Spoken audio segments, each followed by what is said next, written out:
Just had to send a quick text.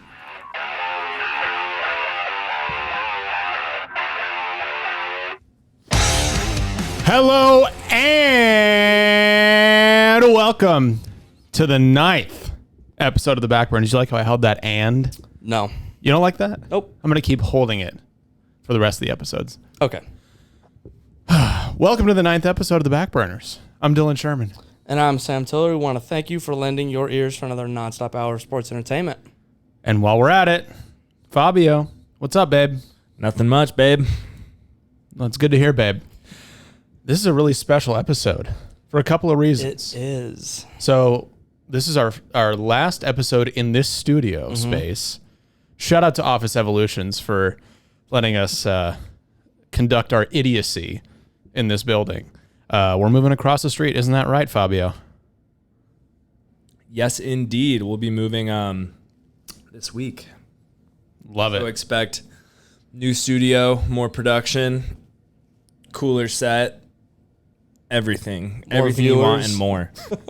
more viewers and more listeners. Yes. I can't promise anything, but I hope the production value helps. That's at least my thought. And it's also a special episode today because it's our first specialized episode. Yeah. And there's a third reason that it's special that you didn't mention. We'll get to that in a second. Today's episode is all about the National Football League of America. American football. It's rearing its head back. It's late July. Training camp started today or tomorrow. A couple of them opened last week. And then, yeah, the rest of them are opening up this week. I'm so excited. God. It's about fucking time. It's about time. Oh, we're getting some adjustments. Oh, was my stick in the way of the camera? Directly. Wait, Oh, perfect. so people couldn't see my face? No, they could see your face. It was just like definitely an obstruction. But it's cool. You guys get to see some behind the scenes stuff. That's Yeah. true. This is nice. Good production value. Got to work on the fly here. Exactly. So today's episode is all about American football, the National Football League of America. To say I'm excited about the upcoming NFL season is the understatement of the year. There's no question. Like we said a couple weeks ago, we started our podcast at an interesting time in sports. I mean, you don't want to say not a whole lot going on, but Not what we're not our bread and butter. passionate about. Yeah, not our thing. Because I like the NBA, and I like F1, and I really like soccer, but football just holds a special place in my heart. It does. And yeah. I can't wait for the fall because it's going to be nonstop football. It's a glorious time. It really is. Well, wait, before we start, what's the third reason this episode is so special? It's your first episode as an old man. So, for those of you that don't know, Sherm turned 25 on Sunday. Yay! You are now closer to 30 than you are 20. Sorry, wrong sound effect. Right. Yeah, there you go. Yeah, I'm 25. I can rent a car. That's about it. Yeah, there's Yep. nothing really special about That's like it. the one. Well, you're a thing, quarter I of the way guess. through, like, Yeah. assuming you make it to 100, I guess. He's You're not probably a making quarter it of to the way through it. No chance. No. This Nah. nicotine addiction is gonna catch up with me. Well, it's more like the booze.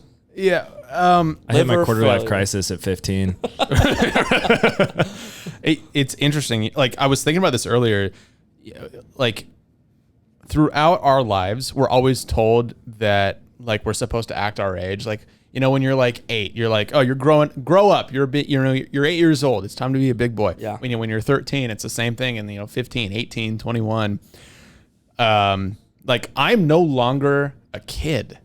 No. Like I'm a man. You still act like you're 12, though. I do. I really, really So, love God doing that. damn it, act your age. But I don't want, dude. No, man. No way. Start talking about the housing market, Taxes. stocks, taxes. how you're going to improve your home on the weekends. Yep. Just hanging out with guys at Home Depot, talking about different different soils. The porch you're going to build. Yep.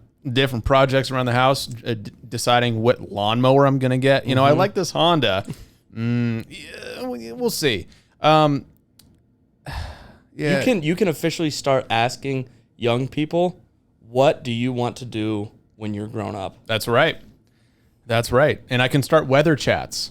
Oh, God, you're going to be that guy. It's going to be fucking awesome. So it's hot today, huh? I mean, you said act your age, and I threw up in the Uber 3 times on my birthday. Yeah, you know. Shout out to that Uber driver for not charging me. Yeah, what a great guy. Stand up, man. Stand up, man. And with that being said, this is a sports podcast hosted by 2 former jocks whose sports knowledge is a mile wide and an inch deep. Whether it's breaking down the latest slate of professional, college, and obscure sports, or debating the best game day traditions, we've got you covered. Follow us on Instagram and TikTok at the Backburners Pod, and give us a listen on Spotify, Amazon Music, and Apple Pods, baby. Let's get into it. So let's give a little rundown what we're going to do today. So this show is going to be comprised of 2 parts. Yep. The first part, we're going to go over our predictions for awards. What do I mean by awards? NFL honors, baby. There we go. That's what I mean. And the second part of the show is going to be our predictions for division winners. Not necessarily all the playoff games, because that's just a lot, but we're going to give our Super Bowl predictions and kind of our general thoughts on this upcoming season. A general breakdown of what we believe is going to happen. Exactly. In our expert opinions. Like I said, like I say in the intro every week, our knowledge, mile wide, inch deep. Yeah. According to all of my sources, deeply embedded within the NFL. Yep. I think I put together a fairly comprehensive breakdown of the NFL season. You did do God's work today. God. You should just flash that spreadsheet to the camera. You really should. Yeah. Show them what you did. So this is what I did today. Doesn't that look... Can you see it, Trav? Yeah. Doesn't that look so fun? That is a breakdown of 289 NFL games that are going to be upcoming. Nobody asked you to do that. That's a bigger spreadsheet than I've ever made in my entire life. Oh, it was aggressive. And then once I broke it down by division, and I started with the AFC, and then I got through basically 7 of 8 divisions, and Sherm goes, there's a website that can do that for you. And I did that. And you did that, and it took you maybe an hour, and it took me 2.5. Work smarter, not harder, baby. Yeah. Well, and I fucked up because originally I was going to do it on a piece of paper. Mm-hmm. And then I was like, is this the 1950s? No, I have Excel. Right. Let's just fucking use that, because I already went through 2 pieces of paper because I was writing down the wrong opponents. The Ravens were playing the Broncos, and I wrote down the Bears, and my pencil didn't have an eraser. So I haven't written anything down in a long time. I attempted to today, and then I was like, you know what? This is the tech age. Let's be techie. Exactly. So let's start breaking down these awards. So let's start with Comeback Player of the Year. Yep. Why don't you kick it off, my friend? I think it's going to be Christian McCaffrey. I am high on the Panthers, and we'll get into that later. They're really good. They're really good. So they weren't good last year, but Christian McCaffrey was hurt. They had Teddy Bridgewater, and it's Teddy Bridgewater. He was really good with the Vikings, but ever since then, just his career has kind of gone downhill, which sucks because I love him. But that Christian McCaffrey injury hurt him bad. He's going to be back. I think he's going to have a monster year. He's my Comeback Player of the Year. Their offense is looking really good with him, Robbie Anderson, Sam Darnold at their quarterback. Who's their other? Curtis Samuel? Mm-hmm. Yeah, I have high hopes for them. And their defense last year was very young and inexperienced. They have that under their belt. They're going to be way better next year, or this year, I guess. And They lost 5 games by 1 possession last year. So they were competitive even though they were shorthanded. The name of the game for the Panthers, keep the pressure off Sam Darnold. Yeah.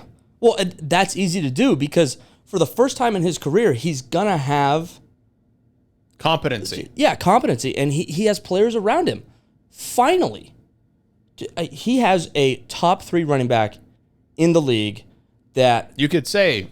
The best running back in the league. He's the best, like, all-around running back in the league. I don't know how good, like, at downhill running he is, but he's so good catching balls out of the backfield. Christian McCaffrey, he's going to have a monster year. He'll have 10-plus rushing touchdowns. He'll have 10-plus receiving yards. He'll rush for 1,600, and he'll catch 1,000 passes. Or not 1,000 passes. Yep. They're going to play 100 games.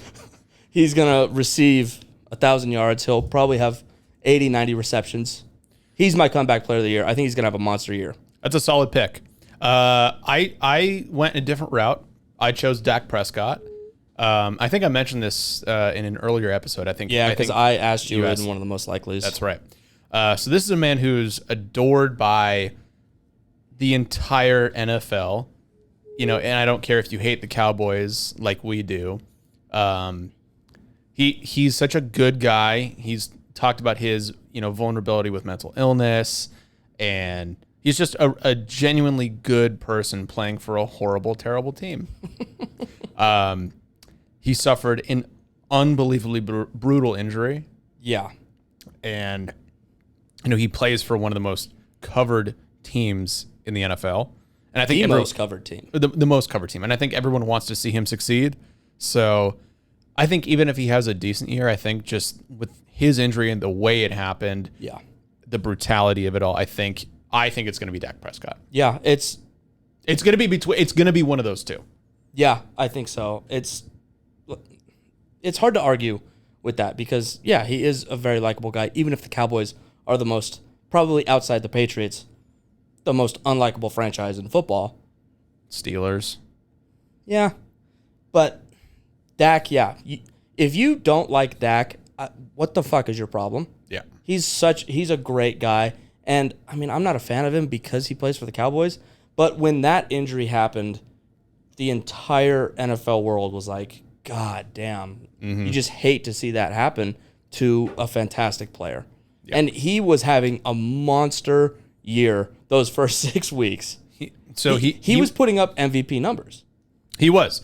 He was my fantasy quarterback. Yeah. I was like 6-0 because I had him. I had Alvin Kamara, which we'll get into later. I was unstoppable. Yep. And then I was stoppable. So that was comeback. Yep.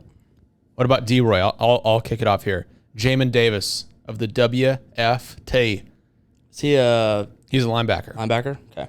We both pick linebackers. Yep. So watch the football team's front seven. It's the best in football. Oh, my God. Chase Young, Montez Sweat. They just locked up Jonathan Adams to a big, big deal. It's the best front seven in football. So Jamin Davis played for Kentucky. He's like 6'3", 230 or 240. Mm-hmm. Just a mammoth human being. He can cover tight ends. He's got a big catch radius, so he'll be able to drop in zone and cover really well. He had a blocked kick and a defensive touchdown in 2020, his senior year. I think just with the talent around him, I think he'll be able to shine. Yep. Jamin Davis. I got Micah Parsons, first-round draft pick, Cowboys. He sat out the 2020 season at Penn State, so I think people kind of forgot about him a little bit. He's a monster. He flies to the football, unlike a lot of players that I've ever watched. He's amazing. The Cowboys defense still needs a lot of help. I think he's going to be a shining diamond in the middle of that defense this year. Yep. He's going to have a great year. He's great blitzing. He can cover. He's great in the run. I love watching him play. I love it. He's going to have a great year. That defense is looking for a playmaker. Yeah. They have Leighton Vander Esch, Yeah, he's got injury problems. He's though. hurt a lot. But Yeah. Micah Parsons, he's a week 1 starter. Just plug him in. He's good to go. He's got great NFL size. He's going to be he's going to be their best defensive player. You think so? I really do, because that defense is so bad, especially on the back end. Their secondary is atrocious. I think, they're probably still going to get shredded a lot. I'm not very high on the Cowboys. But, he's going to be the one bright spot on their defense. And I think he's their linebacker of the future, like they were kind of hoping Leighton was, but Leighton's just had too many injuries. So they're going to be able to build around him for the next 10, 12 years. I'm high on Michael Parsons. Okay. What about offensive rookie of the year? Yeah, same guy, Kyle Pitts. Kyle Pitts. I was extremely excited for the Falcons' offense before they traded Julio. Yeah. They were going to be stacked. It was going to be Julio, Calvin Ridley, Matt Ryan, and Kyle Pitts. Their passing attack was going to be unstoppable. But I still think Kyle Pitts is going to have a monster year. He is unlike any tight end we've ever seen come out of college. He's huge. His catch radius he's basically Megatron, but he plays tight end.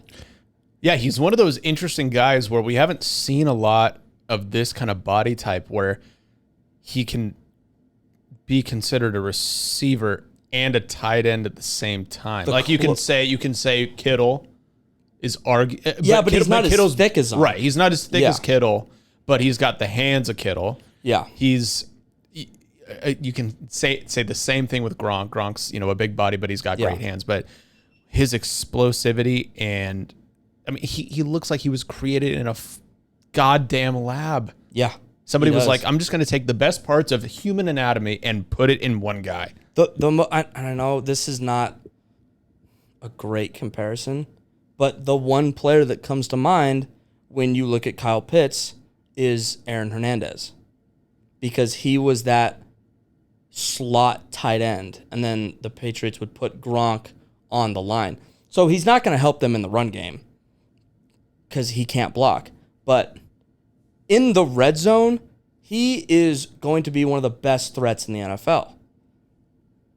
He's huge because he's way too big and fast for safeties, and there's no way a linebacker can keep up with him either. He's too fast, and he's a really good route runner.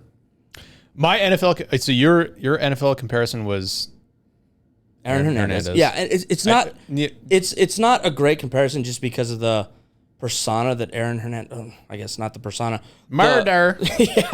Lots of murder.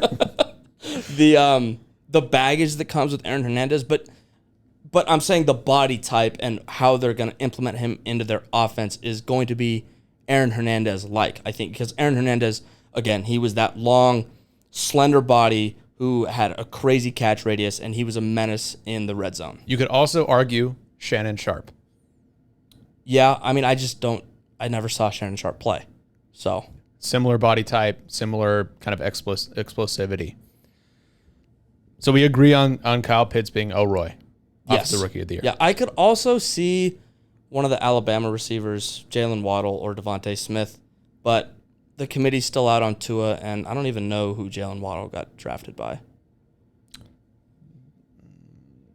We'll look that up. Well, and you could argue Trevor Lawrence and Zach Wilson, but their franchises are in such shambles right now that I don't think none of the rookie quarterbacks. Well, Trey Lance isn't going to start. Nope. Mac Jones probably not going to start for a couple weeks. Trevor Lawrence, but the Jags are just a disaster. Yeah, and so are the Bears with Justin Fields. Yeah. Yeah. So I think we can both agree that the O'Roy Offensive Rookie of the Year is not going to be a quarterback. No, it's going to be a skill player. Yeah. Also, this is kind of out there, but what about Penei Sewell? I didn't put him down because it's tough for a lineman to win Offensive Rookie of the Year. Yeah. But he's one of the best offensive line prospects to come out of college in years. He's going to anchor that Lions offensive line for the next 10, 12 years, I think. Yeah, because it's not a sexy position. No, and Right. it's like you can. And he's playing for the Lions. Yeah, and they're gonna be absolute trash. They're gonna be a dumpster on fire rolling down a hill. Yeah, they have nobody. No. They have Jared Goff. He's a decent quarterback. Who the fuck is he gonna throw the ball to? I can't even name you one. No, Galladay, but he left. Galladay's gone. He's gone. Marvin Jones Gone. They're fucked. They're fucked. They're so fucked. In that division, they're fucked. Okay, how about Defensive Player of the Year? My vote, T.J. Watt. He's been runner-up the past 2 years. He lost to Stephon Gilmore in 2019, and he lost to, the best player in football, Aaron Donald, last year. Yep. I thought he should have won it over Aaron Donald last year. But it's Aaron Donald. I know, but he had more forced fumbles. He had more tackles for loss. He had more QB pressures. He had a better year than Aaron Donald. It's just his name's not Aaron Donald. Right. The AFC North is not full of unstoppable offensive linemen. Nope. And that Pittsburgh defense is great. Quite good. It's a steel curtain. It's a real thing. And so in his 4 years, he has 59 tackles for loss, 49 and a half sacks, and 17 forced fumbles. He's a menace. He's an absolute menace. Defensive Player of the Year, T.J. Watt. Yeah. How good is that Watt bloodline? And the Bosa bloodline. And Yeah. Can I have some of that? To the people who say genetics don't matter, you're full of shit. Like, I'm 5'7" on a good day, 140-ish pounds. That doesn't scream NFL Defensive Player of the Year body type. No, I would do unspeakable things to just be 6 foot, 200 pounds. I would do anything for that. And these men, they're more than that. Yeah, just a little bit. Just slightly. Yeah. Who you got? I got another defensive end, Chase Young. Defensive Rookie of the Year. We were talking earlier about how great the football team. The football team's front seven is. And it is great, and he is their best player. If you can call someone unblockable in the NFL, it's probably the two guys we got on this list. Coming off the edge. Yep. They're so fast, they're so good with their hands, they're so long, they can just turn angles on the tackles and just create havoc on quarterbacks. And again, I don't think the NFC East has great offensive lines. The Cowboys, they've had a bunch of injuries. Historically, they've been great. They've been great, but that's what they hung their hat on. Yeah, was their offensive and line. recently it's been not great. Right. And the Eagles, who knows what's going to happen with them this year, but I don't think it's going to be pretty. And the Giants, Danny, who the fuck knows what's going on over there? I don't know. Their defense is great, but jury's out on Daniel Jones. He just turns the ball over too much. That's his problem. When I was doing my thing this morning with all the teams, I had a very hard time with the Giants because you just don't know. Because Daniel Jones, he can be great, and then the next week he can throw 3 interceptions and fumble the ball twice. It's just he's so up and down. He could break away on a guaranteed touchdown run and trip. then trip on himself. Yeah, and then they settle for a field goal. It's like so bad. So yeah, I think Chase Young, he's gonna do offensive or defensive player of the year, and then he's gonna win, or defensive rookie of the year. Good Lord, and then he's gonna win defensive player of the year this year. Okay. Who do you have for offensive player of the year? Travis Kelce. Okay. Best tight end in football, no doubt about it. I think he was second in voting for offensive player of the year last year. I don't know. I don't know that. But he catches 100 balls a year. He catches 10 touchdowns a year. He catches over 1,000 yards every single year. He's the best tight end in football. He's the best weapon in the red zone. He's good on the line. He's good in the slot. He's good everywhere. Granted, he's got Patrick Mahomes throwing him the football, but he's had monster years. He's broken basically every tight end record that there is. He's going to win Offensive Player of the Year. I don't think you got to really make a case for him. Okay, that's a good choice. I went differently. I said Alvin Kamara. He had 21 touchdowns, averaged 6.3 yards per touch last year. He was an absolute blessing for my fantasy team. He's a stud. Absolute stud. Running, catching, put him anywhere. Yep, put him anywhere. Fine. Yep. He's one of those guys where you have to look out for. I love watching him play football. He looks like he's not even trying sometimes. Right. He just like kind of jogs on the field and then just dances and makes defensive players fall out of their shoes.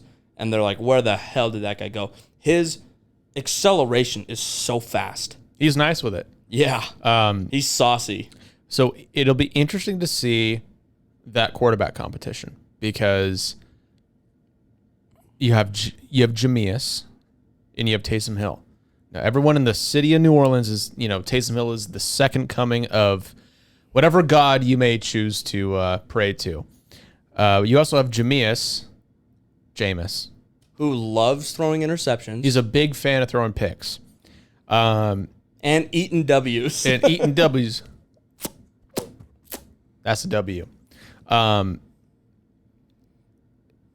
It'll be interesting to see who wins that competition, but I think Alvin Kamara will be fine because you still have, the best receiver in football, Michael Thomas.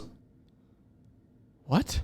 He's not the best receiver in football. Okay, then who is the best receiver in football? Davante Adams.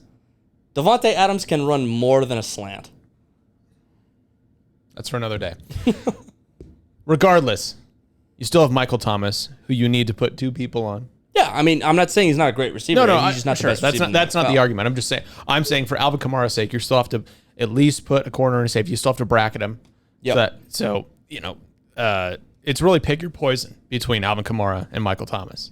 So yeah, I mean, I personally like Taysom Hill because of the dynamic that's going to bring with Alvin Kamara. Jameis can't run the read option. If you put freaking Taysom Hill back there, you're going to have two guys in your backfield that have 4.2 speed. That's going to be hard to stop. I know there's questions about his throwing motion and how accurate is he actually. He's thrown like maybe 20 balls. Maybe. So, yeah, there is the big question of experience with him, but I think their offense can be way more creative with Taysom back there with Alvin Kamara. The Saints, that's another head scratcher for me because you just don't know. They got a great head coach. They're going to have a good defense. They have a top 3 wide receiver, a top 3 running back. It's just the quarterback. Yeah. It's the most important position on the field for a reason. I didn't know how to trade him. I didn't either. I kind of think I undersold him a little. I think I did too. But we'll see. Jury's out. Yep. Who do you have for Coach of the Year? Sean McDermott. Bills Mafia, baby. I love the Bills. I love Josh Allen. I love Stephon Diggs. I love their defense. He got second in the voting last year to Kevin Stefanski, who has done a great job with the Cleveland Browns. I just think the Bills are going to have a huge year. They're going to be right there competing for a Super Bowl in a lot of people's eyes. He's the Coach of the Year, in my opinion. They're good. It also is hard for a team that has done well the previous year for their coach to win. Yeah, because you have to break that ceiling. Right, you have to break the ceiling. But I just think that the Bills are going to be so good this year that it's going to be hard to fully agree to just not put him in that category because of where they were 3 years ago. I fully agree. And it's predicated on if they can break that ceiling. Mm-hmm. Can they get past the Chiefs? Yep. Can they do it? That's going to be the question. Yep. Dude, and Sean McDermott's story is amazing. He worked for some big bank and was making very good money, and then he quit his job to take an unpaid internship with the Bills. And his father was like, "What the fuck are you doing? You're throwing your life away. You went from making 6 figures a year to making no money, and now he's one of the best head coaches in the NFL. I love his story. He's a stand-up guy. I want him to win Coach of the Year. He deserves it. I think he does. But I did go in a different direction. I said Brandon Staley, who's the new coach of the Chargers. It's always interesting to, when you hit the offseason, what's the first thing that happens? Coaching carousel. Yep. And Brandon Staley walked into easily the best job, the best situation. Yeah. You have guys like Justin Herbert, Derwin James, Joey Bosa, Keenan Allen, Austin Eckler. They just drafted Rashawn Slater. Yep. That monster left tackle. Monster of a man. Yeah.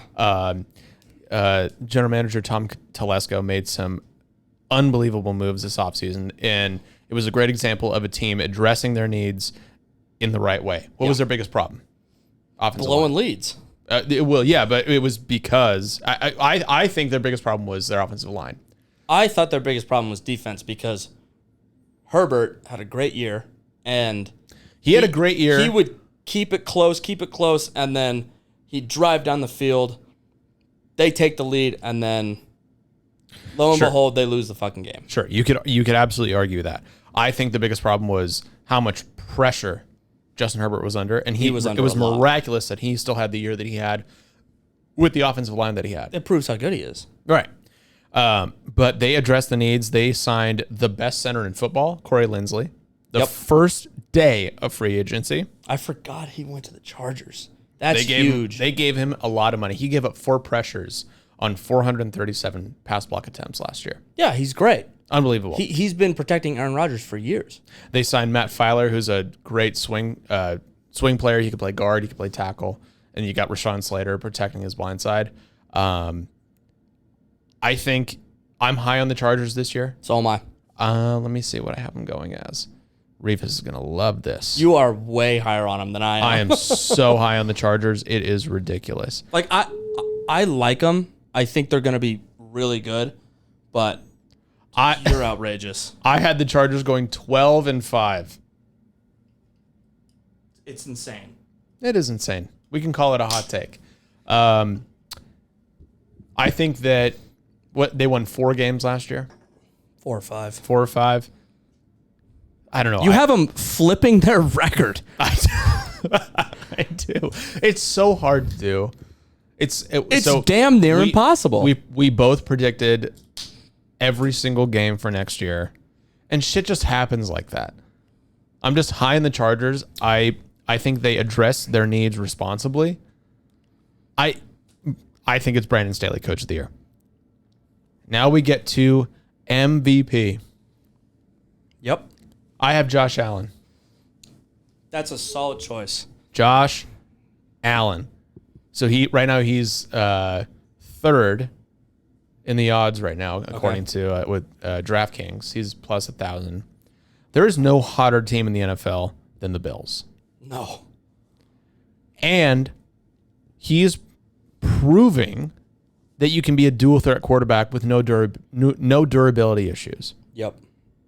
And I think the biggest the biggest part of his MVP campaign is his offensive coordinator Brian Daboll. Mm-hmm. He was like the hot topic of like the coaching carousel. Like, where is he going to go? It was like Eric Bieniemy of the Chiefs. Okay. Because they all assumed that they were going to go take head coaching jobs. He stayed, and this is the guy that transformed his career.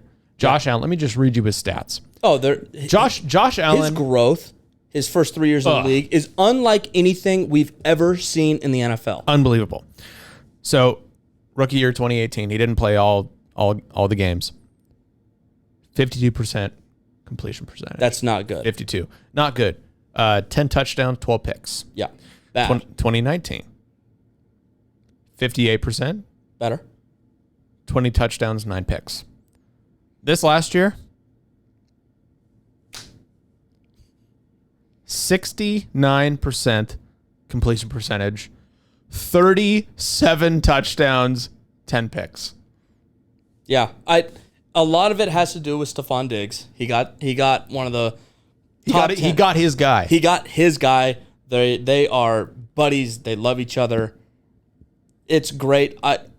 When he came out of college, I was like, this guy, he's not going to last in the NFL because he wasn't accurate in college. And if you're not accurate in college, you ain't going to be accurate in the pros. The windows are way tighter in the pros. And to make a 17% completion percentage jump in 3 years is unheard of. 69 completion percentage, that's Drew Brees-like accuracy. And he's the most accurate quarterback of all time. It's insane to complete nearly 70% of your passes. I love to see it because we've all seen these big, gunslingers try to come into the NFL.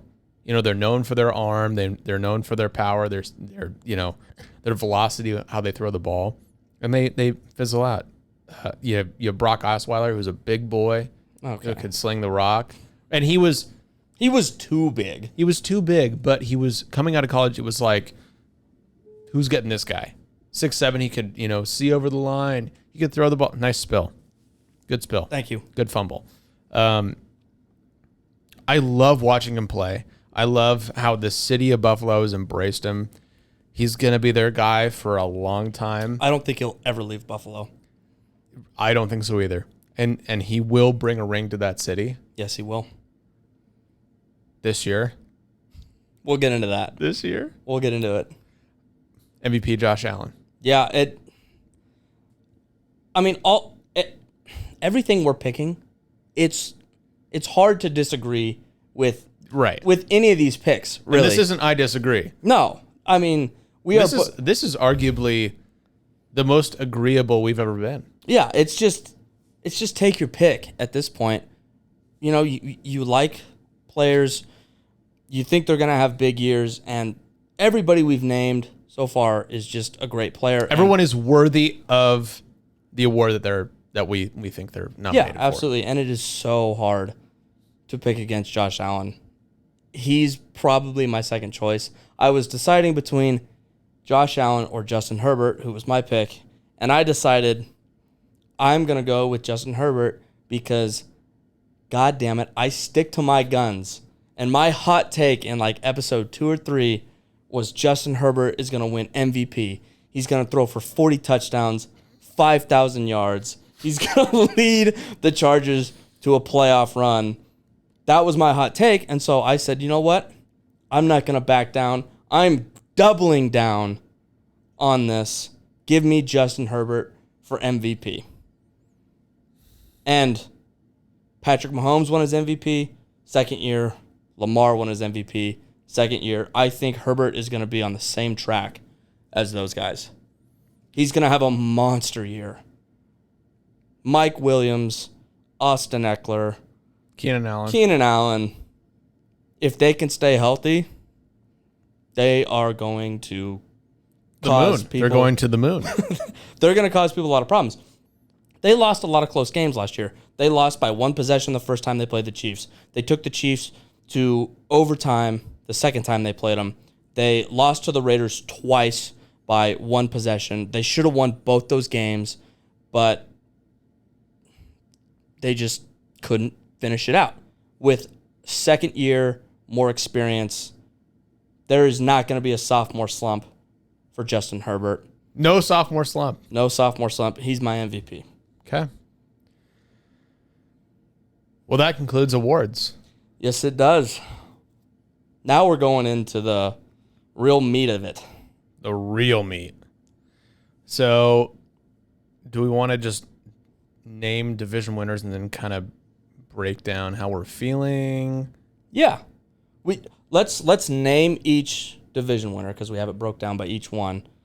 And we're pretty much in agreement on all of them. But then I want to talk about each division individually. Okay. NFC North, we both have the Packers. Aaron Rodgers reported to camp. He did. That's the biggest thing. Very interesting deal. That's going down. I ain't never done seen nothing like it before. No, him and Devontae both posted that Last Dance cryptic thing. So it looks like this is going to be both of their last years in Green Bay. They figured out a way to get both of them there and then have them opt out of their contracts at the end of the year, and then they can go wherever they want.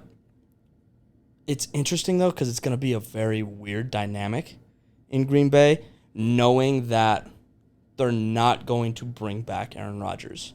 So how's he going to play? How's he going to be able to deal with all the drama? The media pressure, all the questions. Dude, he's going to get absolutely berated by questions all year long. And who knows how Green Bay fans are going to treat him now, because he's been their guy. They are loyal to a fault. And when you kind of betray them, they're like, fuck that guy a little bit. So it's going to be interesting with the Packers to see how it all plays out and it all works out. But they're clearly the best team in that division. NFC South? Bucks. Bucks. It's not debatable. Tampa Tom. Really. That division is pretty weak now that Breeze is gone. I like the Panthers, but no. Nobody can compete with the Bucks. They brought back 22 of 22 fucking starters. Like, what Super Bowl champion has ever done that? The answer, none. They're going to be good. They're going to be very good. They brought back 22 of 22 starters and are still better than any roster in the league. Yeah, arguably. And think about the amount of talent that you have, that you can re-sign and bring back everybody and still be better. You don't have to make any splash free agency moves. You don't have to make any like crazy day one deals where you're giving somebody a 5-year, $100 million contract. Bucks. Here's the thing I love about the Bucks. They were unselfish. Mike Evans said he would take a pay cut so they could keep other guys. Like, yeah, Russ. It's about rings. It's not about the money. You can make way more money off endorsements than you ever will on the football field. Take less money, go win some fucking championships, and that's what the Bucks are about. What did the Joker say in The Dark Knight? He said, it's not about money, it's about sending a message. Yep. And they're sending a message to the NFL that we don't give a shit. We're better than you. We're going to bring everybody back. There's no question the Bucks are winning the NFC South. Yep. Easy. NFC East, the football team. The football team. That front seven, nasty. Only question is, they got Fitzmagic. He's going to do his thing. And He's gonna ball out for the first 5. Yep. And then fall off, and then they're going to bring in Heineke. And then there's going to be some magic. I'm high on Taylor Heineke. He played so good in that wild card game against the Bucks. It was so fun to watch him play. You love that feel-good story. Yep. And, dude, that division, oh, God. It's so bad. It's like such a head-scratcher because they all suck. But who's going to suck less than the rest? Exactly. Like, dude, halfway through the season last year, there was an ESPN football power index that came out, and it was like the winner of the NFC East is going to be 6-10, and it ended up being the Washington football team, and they were 7-9. I think they'll have a winning record. I do too. That defense is too nasty for them to not have a winning. Even if they record. can't score points, their defense isn't going to allow people to score points. They have Scary Terry. They do, but they don't have a great offense. No. Defense wins championships. That's all that matters. It does. And they're not going to win a championship, but they're going to win the NFC East championship. They're going to be the best of the worst. They are. Yeah. So congratulations to the Washington football team. Good job, boys. Also, the NFL okayed throwback uniforms. What is the Washington football team going to do? That's going to be a fun one, isn't it? They don't have throwback uniforms anymore. They're going to make a lot of people angry. NFC West, Rams. Unfortunately, I agree with you. I just think Matt Stafford being inserted into that offense, it's going to be so nasty. It's going to be too much. Their defense, it's going to be one of the best in the league again. Yeah. I don't know how they keep retaining all these players because they have so many big names. Like, how do they not run out of cap space? Right. I was going to say a cap space does exist, a salary cap exists. Apparently, it doesn't in LA. Well, apparently it was super weird. A couple years ago, they were super broke. Remember when Todd Gurley left? He was like, "Yeah, the Rams haven't paid me." They were broke. But and then they I just guess bring they're on not. Jalen Ramsey and absorb his contract. Sure. I just don't understand. It pains me to say the Rams because I fucking hate them. I hate them so much. It's like let's take the worst of football and put it in a team. They're so boring on offense. They have been so boring on offense. I think they're going to be more exciting with Stafford. I think so too. Because he's so much more talented than But Goff. historically, up until now, it's always been okay, we're watching the Rams game. It's going to be 17-13. It's going to be defense. It's just they're so uninteresting to me. Yeah. There's no culture. No. No. I don't feel excited when I watch them because obviously they're a division rival. They're just stupid and I hate them. And anybody who roots them is a derelict. Do you know what a derelict is? I do. We have a friend who's a Rams fan, and he's called into this show before. A college athlete. And I did make a lot of fun of him when he came on, and I'm gonna make more fun of him. You know who you are. You know what team you root for. Well, I mean, they're not in an L, but still L's. AFC North. This is where we differ. I like the Browns. See, I do too. And when I was, you did yours differently than I did. Yep. Again, we picked essentially every single game this season. I was going into it hoping that I would pick the Browns to win in the division. It ended up being the Ravens. Why?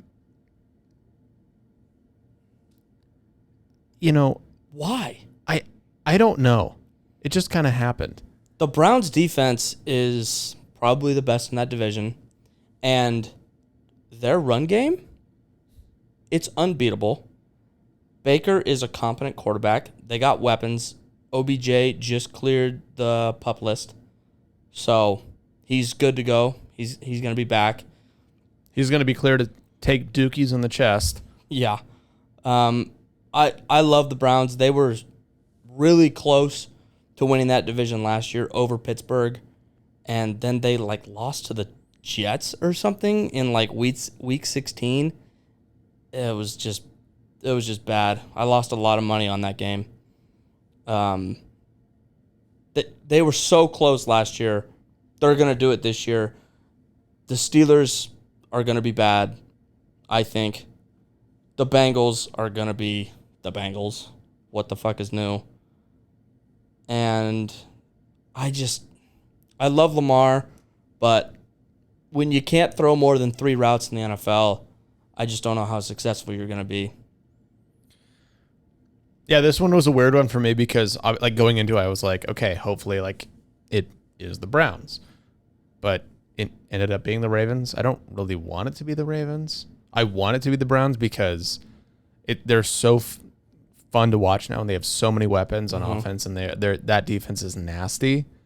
It's gonna be fun to watch that race in the North. Yep, it's gonna be tight. It's between obviously the Ravens and the Browns. Yep. Steelers are out of it, even though their defense is disgusting. Yeah, but they got lots of questions. Lots of questions. Everybody watched that game. Steelers, Browns. Their offense broke. It broke. Everybody figured out that, hey, Big Ben, you can't play in the league anymore. Maybe you should hang it up. But he's on a diet now. He's on that BB.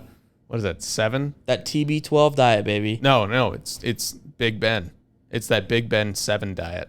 Oh God, dude, no. He's old. He can't move. He's never been able to move.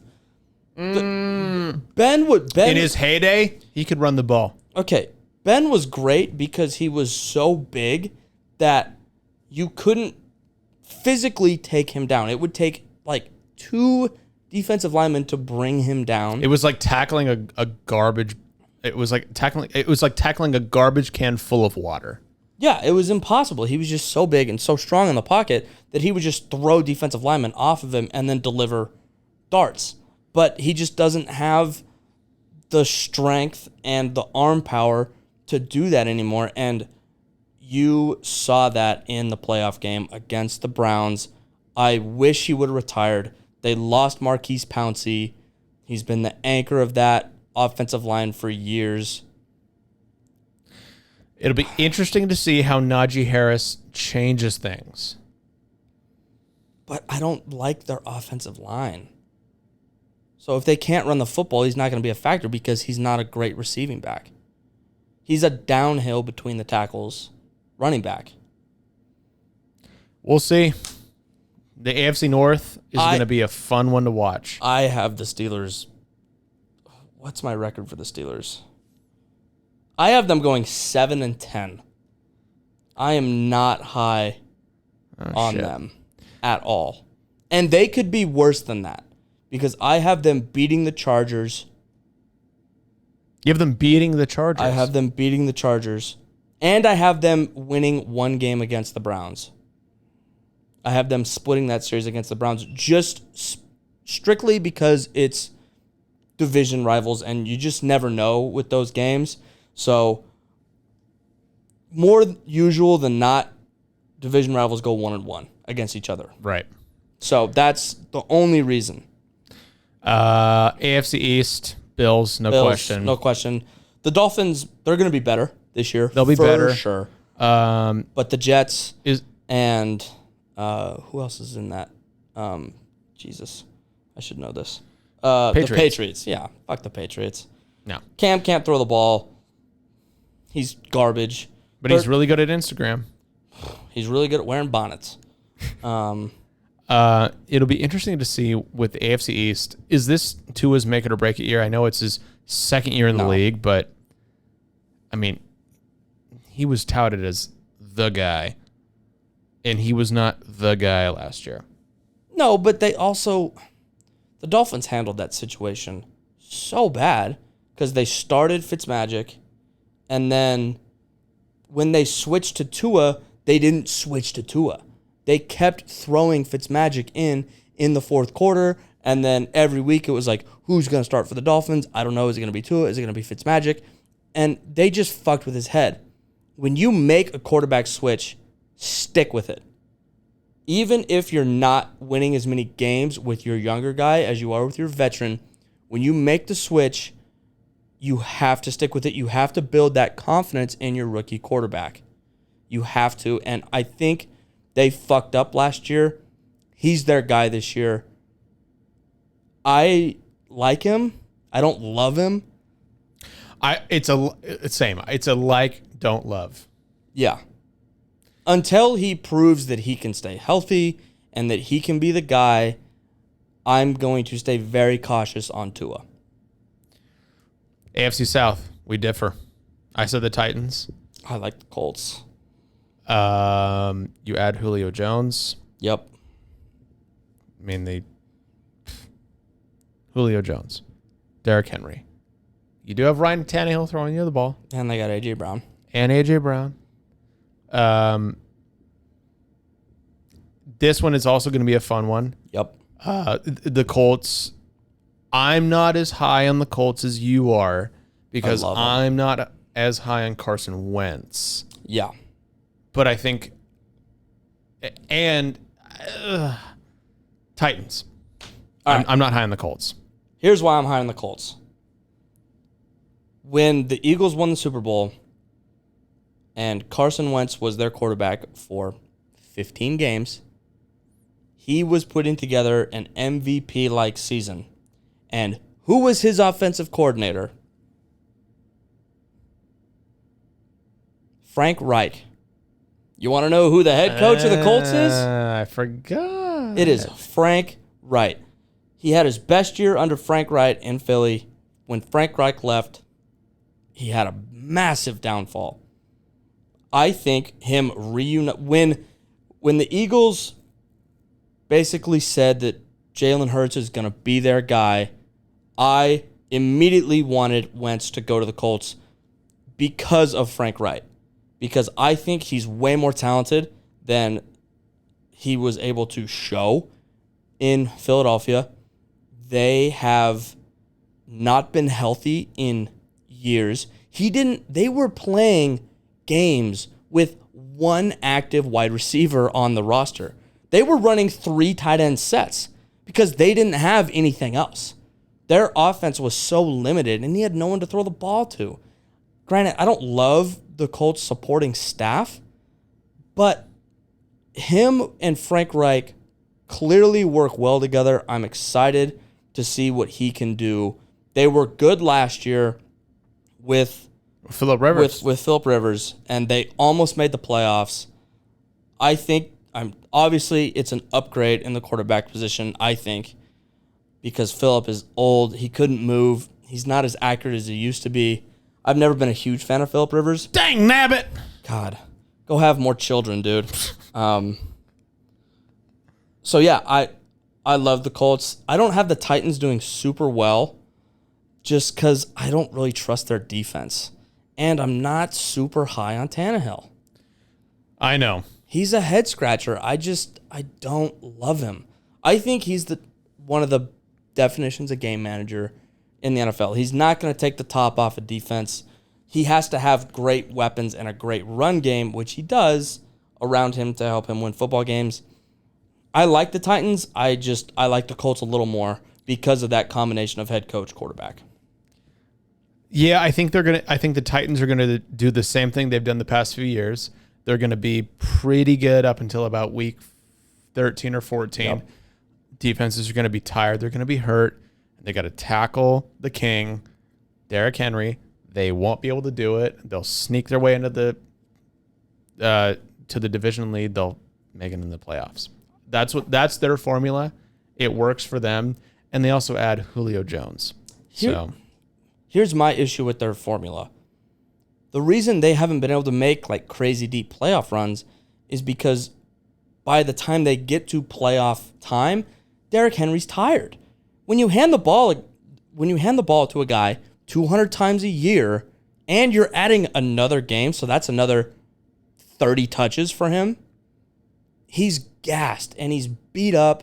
Granted, he puts more punishment on than he takes, but I just think you have a longer season now. They're probably going to have to pace him more than they have in the past to save him. I think they start out slower than people are expecting, and then the Colts take a big lead in the beginning of the season, and the Titans make it close at the end, but they're not able to really catch up and take the division. Okay. AFC West, Chiefs. It's Chiefs. Chargers are going to be good. I think the Raiders are going to be an improvement of last year. Broncos, they're a disaster. What's happening over there? John Elway, get your shit figured out, buddy. Yeah, it's the Chiefs, no question about it. They got some questions up front. But do we want to go over our top 7 for each conference? Yeah, okay. Playoffs? Yeah. Yep. Okay, so for my AFC, Chiefs at the 1, Bills at the 2. Give me a record. Okay, Chiefs 15-2. 2 seed Bills 14-3. 3 seed Titans going 13-4. 4 seed Baltimore just edging out the Browns at 12-5. Browns 5 seed 12-5. 6 the Chargers making it at 12-5. And the Colts sneak into the playoffs 11-6.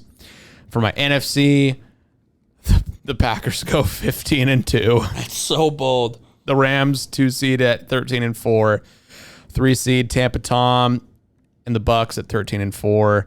4 the WFTs at 11-6. That's also bold. It's very bold of that. 5 seed I got the Niners at 12-5. 6 seed I got Dallas at 11-6, and the Hawks sneak into the playoffs at 11-6. Yeah, we're fairly similar. Our division winners are pretty much the same, but our wild cards are drastically different. You're sleeping on Minnesota. I think they're going to do the same thing they always do. They're going to have a good run game and a solid defense, and then Kirk Cousins is going to shit the bed next. Listen, I think they have a favorable schedule. They play the Bengals week 1. They play the Cardinals week 2. They play the Lions and the Bears 4 times combined. They play the Steelers. They play the Panthers, who I think they're going to beat. I think Vegas is underselling the Vikings. Vegas has the Vikings win total at 8.5. I have them at 11-6. Okay, then who would you take out of my list? Would you replace them with Dallas? Yes, I have them replacing Dallas. I have Dallas going 8-9. Okay. I have them losing to the Bucks, losing to the Chargers, losing to the Panthers. I have them splitting games with the Giants, losing to the Chiefs, losing to the Raiders, losing to the Saints, and splitting games with the football team.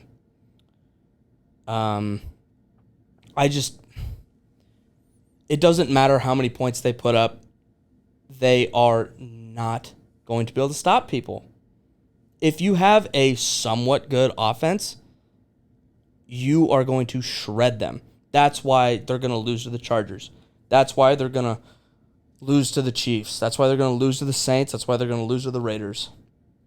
What about, you said they are going to split with the Giants? They're going to split with the Giants, and they're going to split with the football team. Okay.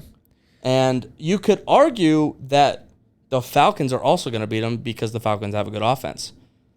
So they could go 7-10. I have them at 8-9. Yeah. Okay. I don't like the Cowboys this year. They gotta figure out their secondary before anything else.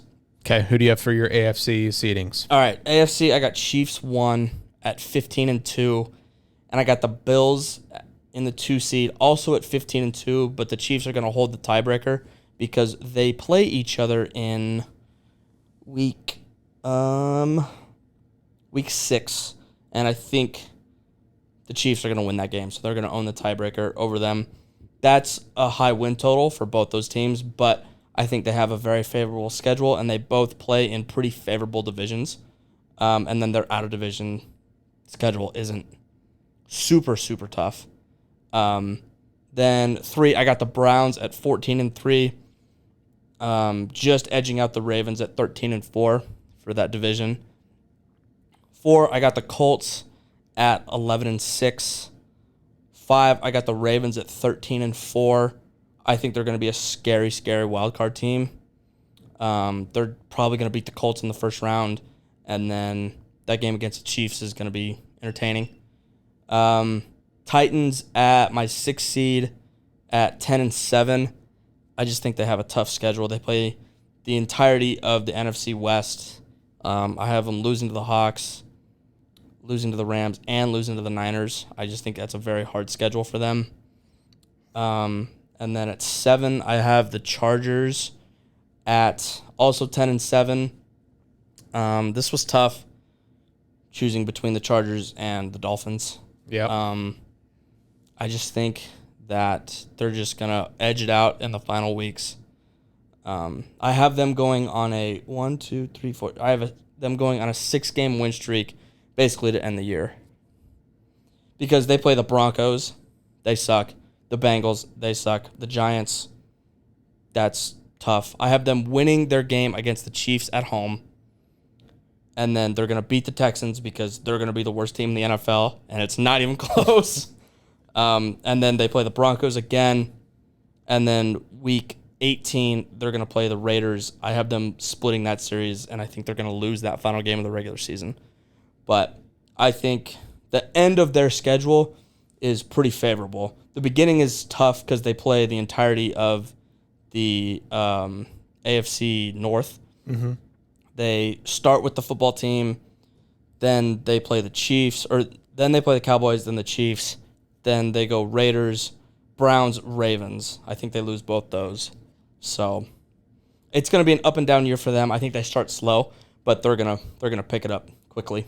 Okay. NFC, I got the Bucks at 1 at 14-3, and I have them losing to the Rams. I have them splitting games with the Saints. Just the Superdome is such a hard place to play that I think they're gonna. The thing about the Bucks is they don't want to be perfect, right? They want home field advantage. And then they're going to throw all their chips on the playoffs. So if they can get the 1 seed, which I think they're going to they're going to make their way to the Super Bowl, no doubt. And then I have them losing a game to the Panthers as well. Really? I have them losing to the Panthers in Charlotte. Okay. I like the Panthers, man. I don't have them making the playoffs. It was a toss-up between the Vikings and the Panthers, and I ended up just having the Vikings go 11-6 and the Panthers go 10-7. So it was tough, but I just think the Vikings have a better defense. They have more weapons with Justin Jefferson, Adam Thielen, and Dalvin Cook, and Kyle Rudolph at the tight end. I just think they're better all around. You are high on the Vikings. Listen, Kirk Cousins gets a lot of hate, but he's a competent enough quarterback. Competent enough. Competent enough to lead them to the playoffs. Yeah, he's done it before, and I think he can do it again. Again, they have a favorable division. They're probably going to lose twice to the Packers. They might beat them at home. Who knows? But then they play the Bears and the Lions for 4 games. And then they play the NFC East, I believe. Yeah. I just think they have a pretty favorable schedule. Where am I? Oh, Packers at 13-4 for Rams. Rams are the number 2 seed at 13-4. And then the Packers at the 3 seed also at 13-4. But again, I have the Rams above them because I think they beat the Packers because they do play in the regular season. 4, I got the Washington football team at, where are they? 10-7.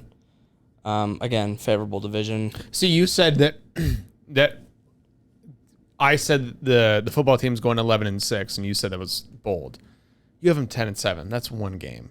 Yeah, but come on, they got a tough schedule. They play the Bills, they play the Chiefs, they play the Bucks, they play the Cowboys twice. They're going to split those games. They play the Giants twice. They're going to split those. They play the Panthers.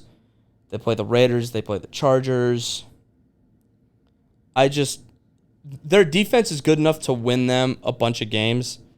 I just have questions about their offense, and teams with higher offensive output, I kind of had them lose those games. I could see them going 9-8 as well. And if they go 9-8, the last 4 weeks of this division are going to be absolutely wild because they play the Eagles, Cowboys, Eagles, Giants to end the year. So if it's tight, the NFC East might be one of the most exciting divisions to watch at the end. The most exciting, unexciting conference. Yeah, because they all suck. But it's still going to be fun to watch who claims that spot. Also, the fucking NFL needs to figure out their playoffs because why should a 10-7 team be the number 4 seed and get a home field game when I have the Seahawks at the 5 seed at 12-5? They're a better team. They have a better record. Why does a division leader get a home game? It should be like, sure, the division leader make the playoffs, fine, but seed them according to their record. Right. So yeah, Seahawks 12-5. It's tough. It's tough. Russ factor. I have them starting out 3-0. So you have them beating the Colts, Titans, and Vikings. It's a tough start to the schedule. Brutal. It is. It's brutal. I think we have Colts away, Titans at home, Vikings away, I believe. It's tough, but Russ in the beginning of the season is magical. And we have a new offensive coordinator. Sorry, not we. The Seahawks have a new offensive coordinator. And I think he's going to do wonders for Russell and DK and Tyler. The passing tree is going to be vastly expanded. We have made some decent moves on the offensive line. There's questions in the secondary, but our front seven's going to be pretty good. Front seven's going to be nasty. Yeah, it's going to be good. So we also have a pretty favorable schedule because we play the Jags, we play the Steelers, we play the Bears, the Lions, and the Texans. I also have us losing to the football team. I do too. Just because there's no way we can block that front seven. It's going to be... Russ is going to be running for his life. 49ers at 6 at 11-6. They're tough. It's just, can they stay healthy? I think they can. I hope they can. because it's going to make the division a lot more fun if they are. And then the Cardinals in the NFC West, too, they are a head-scratcher right now because if DeAndre Hopkins retires, then they're not going to be very good offensively because they don't really have a run game. Yep, it was another team where when I was doing this, I was like, I thought I was doing it right, and then you again brought up the point because it's so hard to do this because there's no way that either of us can keep up with all of the offseason transactions and everything that goes on. I forgot that DeAndre Hopkins talked about retirement. Yeah, and that was recently. That was a couple days ago. Yeah. So I didn't have them making the playoffs just because who knows what's going to happen. Who knows? And then, again, the Vikings at 7. I think they squeak into the playoffs over the Panthers by a game.